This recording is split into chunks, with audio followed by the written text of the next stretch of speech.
Hey everybody, I'm Rick. Welcome to Talking Habs. In this video, I'm going to it's my game one odds and ends. So that's news and notes from game one, and I'm also going to do a quick review of the game, a quick preview of game two, and a few other different things. Before we get to all that, though, I'm going to show my face. Before we get to all that, I've got two new sponsors I'm very proud of, and I want to talk about them for just a minute. So the first one, everybody knows the NFL. I mean, that's, of course, National Football League. So everyone knows the Washington Redskins had to change their name, and right now they've been going as the Washington Football Club. Well, recently they have decided on their name and their logo, and they've I want to say hired, they've incorporated. What's the word? It's out of my head.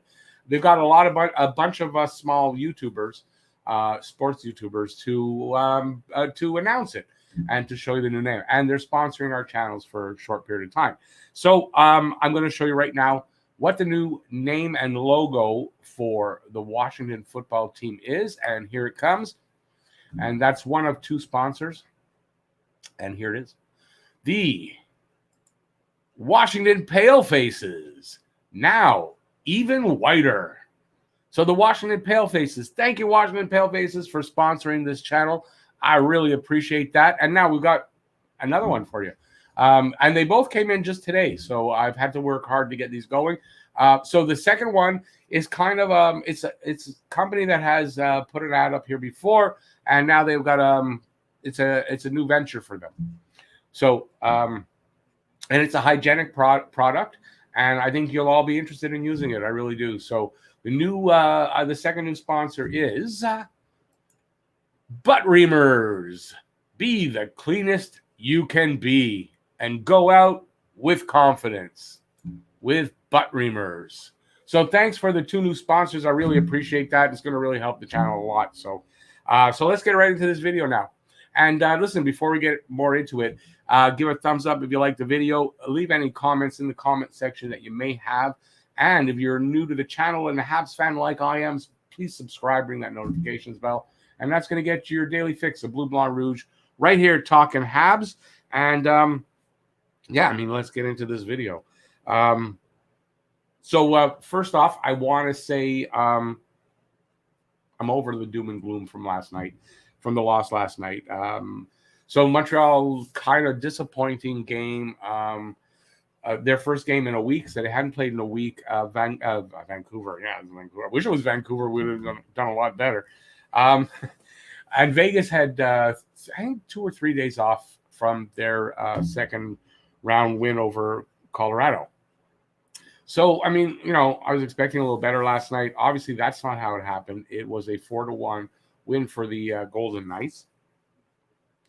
And, it's kind of a feeling out game. I think there'll be some adjustments by Montreal. I don't think I think they'll come back with a bit of a different look, maybe even. Anyway, we're going to talk about it. And listen, Jeff, if you all watch my videos, you know who Jeff is. Jeff says, and I think he's right here, it's not a series till you play at home, right? It's not a series. You can't really judge everything till they get home and we see how they play. On that note, I was going to mention this later, but it was announced today, the Habs will be allowed to add another 1,000 fans to the stand. So from 2,500, there'll be 3,500 fans in the stands when they get back to Montreal. And they're also allowing 10,000 fans outside the arena. So if you remember from, I guess, the first game, they showed everybody outside, or a lot of people. So now they're allowing 10,000 fans outside and 3,500 in. It's not going to be the same as 18,000 fans in Vegas. But, hey, it's an improvement, and I'm sure the fans that do get inside are going to make the most of it. Let's see now. I think what I'll do is I'm going to go over and call up my screen, and we'll take a look at the game last night. So, whoa. Let's go look at the goal scorers. So it was a 4-1 victory for Golden Knights. They were able to put up a goal in the first, 2 goals in the second, and a goal in the third. Montreal was only able to put up 1 in the second. That came off of the stick of Cole Caulfield on the power play. So it was the scoring was opened by Shea Theodore from McNabb and Stevenson, and this was a I think that was it was a shot from the blue line right in the middle. I don't remember the whole setup, but it was a beautiful shot, I guess. Went all the way through, and yeah, they opened the scoring. And it kind of Montreal kind of really needed to get that first goal, and I thought Montreal played really well right up until that point, right? Because this came at 9:15, and they were leading in shots. They were really aggressive, came out hitting, and almost got a few, like 2 or 3 good opportunities they had in the opening minutes. And after this goal, it's kind of like the air went out of their sails. So that's all there was in the first period. There was no more scoring. Second period, pretty early in, 2:18 in, Alec Martinez from Theodore and Smith. That's Martinez's third goal. By the way, it was Theodore's first. And I honestly, I think I remember that. It was like a fake out shot. Let me see now. I guess Theodore faked out Price by pretending to take a shot. Price bought into it completely, and instead he passed it over to the right, I guess, to Martinez, who basically had like an open net because Price was totally faked out. It was a quick play, and boom, in the net. 2-0, and I don't know. It was Montreal let down. It seemed like for about 10 minutes because they didn't get their goal for about 10 minutes. I don't know. Caulfield was really exciting. He gets a power play goal at 12:05. I don't remember the penalties all here. I really don't. So Caulfield's goal comes from Toffoli and Perry, and this was a really interesting goal because it's like if at first you don't succeed, try again. It's kind of what happened. He's on the left side of the net, and he basically gets the puck coming to him with, I guess, cross ice, and catches Fleury trying to get over. He's got an open net, and he misses the net, hits the side of the net. He goes after the puck behind the net, gets the puck up front again, and they're moving it around. And he finds himself like 20 seconds, I don't know exactly how long later, in the same spot, with the same opportunity. Comes across to him. He's got an open net, and he does not miss it that time. So Caulfield with his first goal in the playoffs, and it's 2-1. And kind of Montreal's never really in it again after that, because I found after that, and it wasn't long, like less than a minute later, Janmark gets his fourth goal from Tuck and White Cloud, and I don't think Montreal recovers from that, to be honest with you, again, because they were outplayed in the rest of that second period, and I think they were in the third period as well, where the Knights get a goal from Nick Holden, his second from Smith and Carlson at 10:06, and I just didn't feel that Montreal was going to come back at that point, being down 3 goals. The way Fleury was playing, I don't know how they were going to get 3 goals. They pull Price with 4.5 minutes left, and I don't know that they get any really good solid chances, but they don't give up a goal. I guess that's good. No empty netter. I thought for sure there was going to be one, and the game ends that way. I got this feeling during the game that I didn't like the feeling I got. But that's the doom and gloom. I'm over that now. Let's look at the numbers here. Shots on goal, 30 for Vegas, 29 for Montreal. Now, I thought in the faceoff circle, I was almost for sure that Vegas was dominating that way, or at least was leading, and it's not the case. Montreal 56% to Vegas's 44%. The interesting part is that Vegas was the number one team on the faceoff in faceoff win percentage so far in the playoffs. I mean, they still are, but I mean, you wouldn't have thought Montreal would be able to do that. On the power play, Montreal went 1 for 3, and Vegas 0 for 4 again. So Montreal's power play wasn't bad last night. They got the goal, they looked better, and the PK was again perfect. And this could be a big thing. The PK can make, or the special teams can make a big difference. I'm going to talk about it in a minute after we go through this. You can see that Caulfield, 6 shots on goal. He led the team in shots on goal. And I don't know if there's anything that interesting out of there. Other than that, Price stopped 26 of the 30 for an 867. And, they give both here. Fleury, 28 of 29 for 966. So that's 100 points difference on just a few shots. So, 4 goals in. It's not great. 3 stars. Now, their official 3 stars are not going to be mine. They got Theodore with 3rd star, Riley Smith 2nd, and Marc-Andre Fleury as the 1st star. So usually when I give stars, I try to give, I call it Habs stars of the game.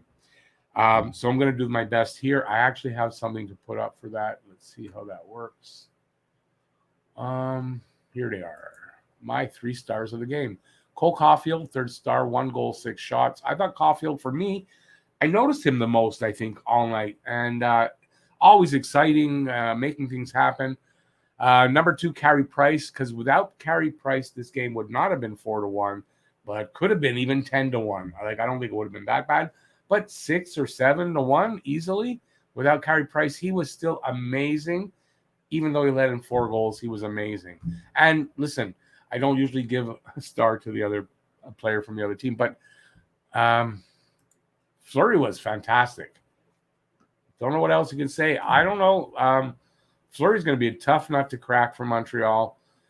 It's not that, he's not going to give up any goals, but it's not going to be easy. They've got to come up with some new strategies along the way. It's a question that I do ask, but before we get to that, I want to show something else here. I'm going to take a chance here. I don't usually show any highlights, but that hit by Alex Romanov on Pietrangelo was amazing. I got to show it. So, and there's also a little dirty play by Pacioretty I wanted to show. So let's take a look at that if we can. If I click on that screen, Rick, it's not going to work. So I made this it's just really quick. No sound.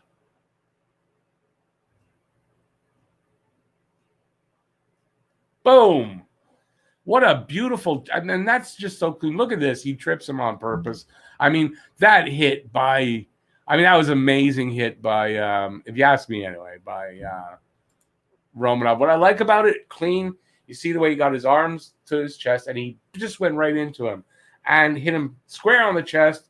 Can't argue about that hit, and just devastating. And I love it. And we're going to see a lot of that in the future with our boy Romanov. So, yeah, it's amazing. That was just an amazing hit. I love seeing that. So I asked this question because I think everybody – get out of there, Rick. Get your mouse over to the right place.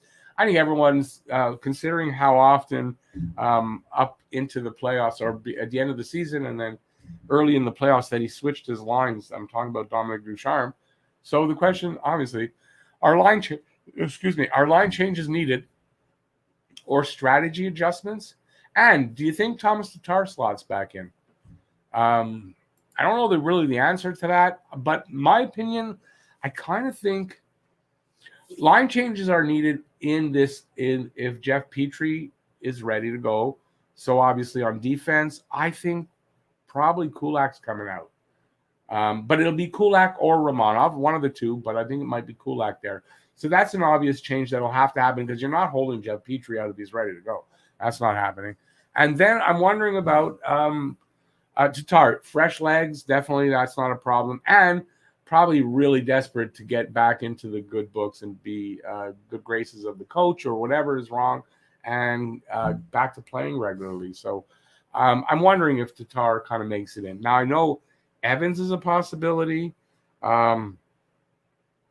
I guess Evans and Tatar are the 2 forwards sitting out that have been sitting out. So, yeah, I wonder what happens there if there's going to be any movement. Now, my opinion, other than the defense, which if Petrie's playing, obviously is going to be a change. I don't think they make a change yet. I'm not sure because I don't know. I think that maybe it's more of adjust your strategy than make line changes so much. So I don't know if that's what Ducharme will do, but that's my opinion. I think one more game. I think if they have this kind of result again, then, yeah, coming back into Montreal, I think we'll see some line changes then. I kind of not sure that we'll see some tomorrow. Oddly enough, considering how often he changed the lines. If anyone's wondering why Vegas did so well against us and made this team look kind of the way Montreal's been making the other teams look, except the first 4 games of the Toronto series. I read an article that was really interesting, and it's kind of technical about some stuff that I'm just going to read you what it is, and I think the guy's right in what he says. And this is from a Vegas, I guess a writer. His name is Jack Han. If you ever heard of him, I don't think I might have heard of him before, but I never read anything from him. And I found this on Twitter, and so I wrote this down. I think I have a slide here, or an overlay, as they call them. Let me see now. Where is it? I know I put one up here. I guess I didn't use this as an overlay. Oh, well. Okay. Oh, no, here it is. So Vegas Golden Knights, they're using an aggressive 1-2-2 neutral zone forecheck. Okay. Now, with the Jets, and I think for Toronto as well, they were using a 1-1-3 neutral zone forecheck. So it's a different setup, and Montreal was able to work around it, but they had a really good strategy for it. And if you take into account that Toronto was missing Tavares, and the Jets were missing Scheifele, DeMello, and I think somebody else there. Yeah, that's my cat there trying to get into my room. Or out, actually, and she's going to have to wait. So, this is what happened, that they were using a different strategy that they didn't seem to change up no matter how it was working out each game. And the Knights are using this an aggressive 1-2-2 neutral zone forecheck. And I can't show the highlight that I saw, but you can see how it works. And it works well against Montreal. So they force Montreal's underskilled forwards and defensemen to ice the puck before getting to the red line and not being able to dump and chase. And we saw that, a few icings, and yeah, so that's happening. They attach early to our speedy forwards or skaters, and they ride them out along the boards. And that was happening. And Jeff was saying last night to me, Montreal definitely knows what the glass looks like and feels like up close, and that's part of that. And then they retrieve the puck really quick with speed, and then they hit their forwards in stride heading up the ice, and that's what we saw. And they're getting chances, and that's kind of what's working, right? So I can't explain it any more than that because I don't do technical stuff that well. There you go. My thoughts on the game a bit. Special teams were good last night. They've been good.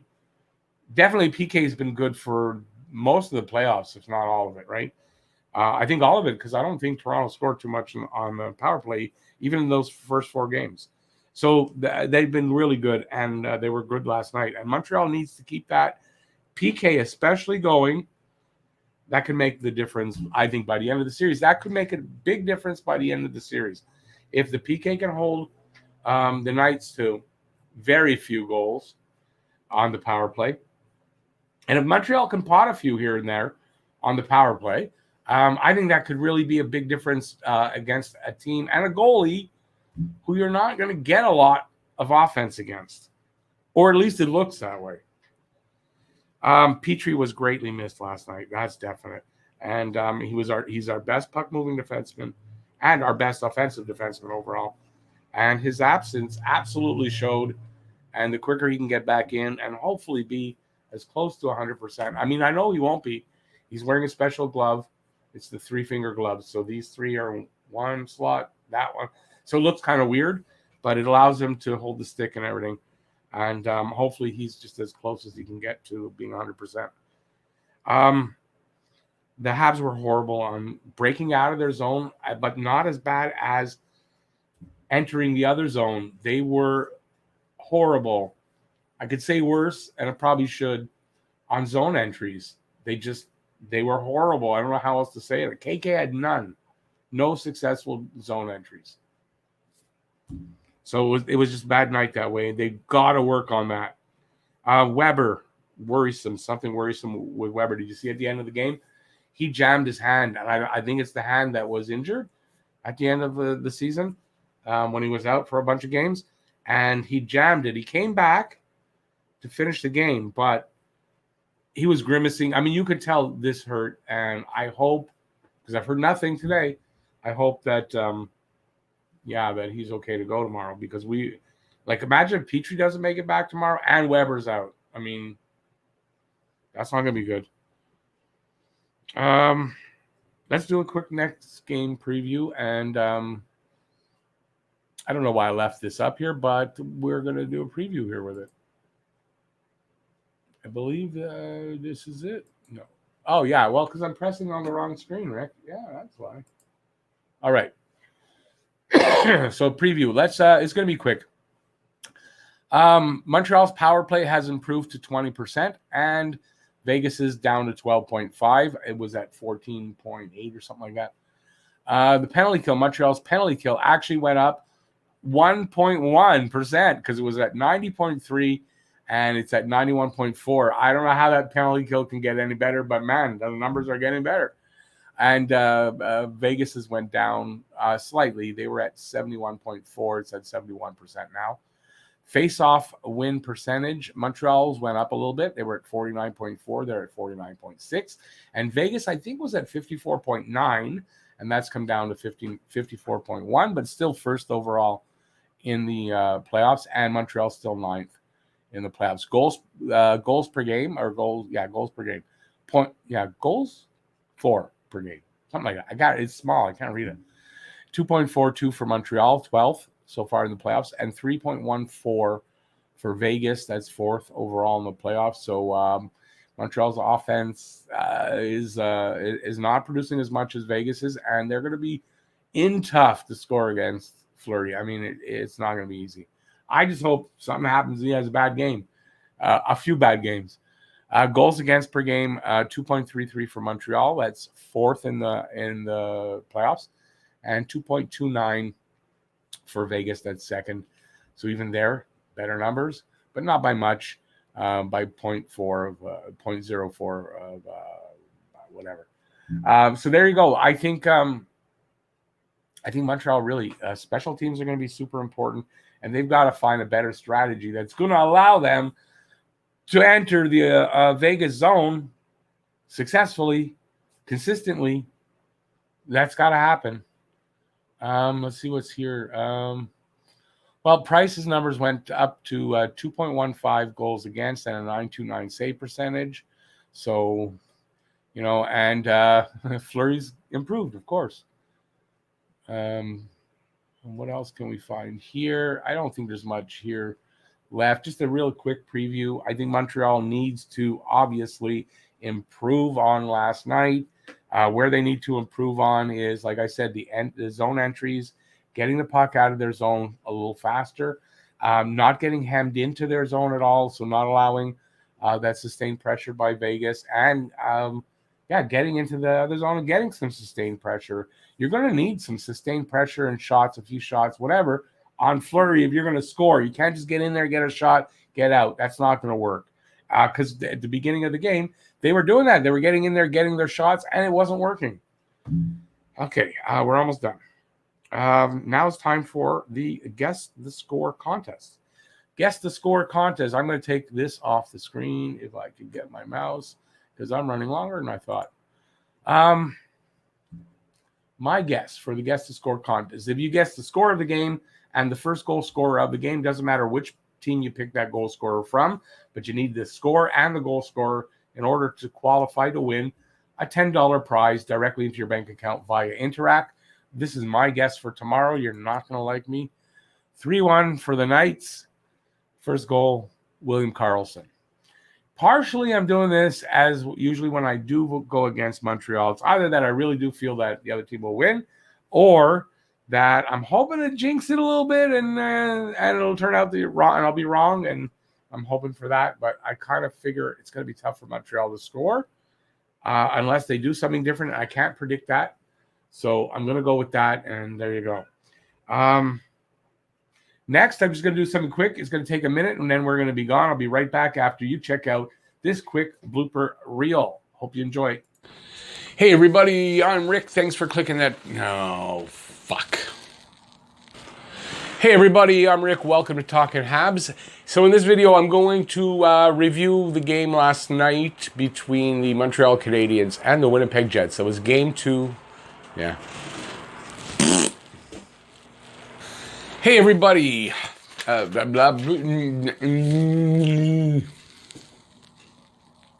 Hey everybody, I'm Rick. Welcome to Talking Habs. In this video, I am going to review that great game last night between the Montreal Canadiens and the Ottawa Senators. Woohoo!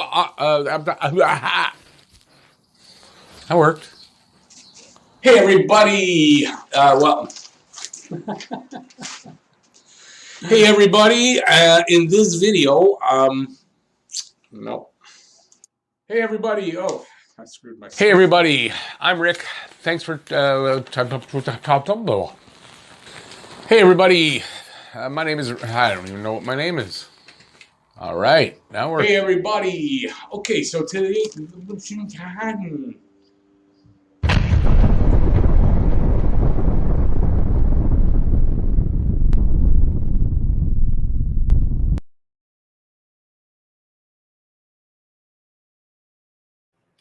Give a thumbs up if you like the video. Leave a comment in the comment section with your guess for the Guess the Score contest or any other comment you might have. And if you're new to the channel, please subscribe, ring that notifications bell. That'll get you your daily fix of Blue Blanc Rouge right here at Talking Habs. Thanks for watching, everybody. Peace out, y'all. See you next video. Bye, everybody.